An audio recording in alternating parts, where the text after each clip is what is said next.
Welcome back, Wildflower. When was the last time you said exactly what you were thinking without editing yourself first? Not softening it, not making it easier for someone else to hear, not wondering whether people would agree, just sharing your truth.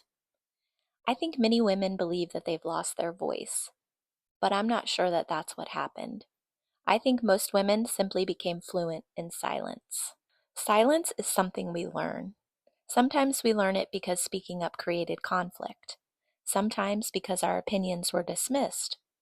Sometimes because we watched other women be criticized for taking up too much space. So we adapted. We became agreeable, easygoing, low maintenance. We learned to read the room before we entered it, to make sure everyone else was comfortable before we ever considered ourselves. And after years of doing that, it's easy to forget what your own voice even sounds like. One of the questions that changed my life was this: what would I say if I wasn't trying to manage someone else's reaction? Sit with that for a moment, because I think so much of what we call confidence is actually permission. Permission to disappoint people, permission to be misunderstood, permission to say, this is what feels true for me. When I started sharing online years ago, I thought my job was to sound like everyone I admired. I studied what worked.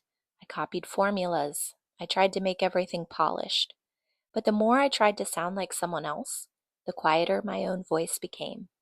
It wasn't until I stopped asking, what should I say, and started asking, what feels true today, that people really began to connect with my work. Not because it was perfect, but because it was mine. Here's something I hope you'll remember. The women who need your work don't need another expert. They need another human. They don't need your perfection. They need your perspective. The story only you can tell. The lesson only you could have learned. The way only you can explain it. That's your magic. Not because it's louder than everyone else's, but because it never belonged to anyone else. So today I want to give you a different challenge. Instead of trying to sound impressive, try sounding honest. Instead of asking, will people like this? Ask, does this sound like me? Those are two very different questions, and only one of them leads you home. Here's your wildflower practice for today.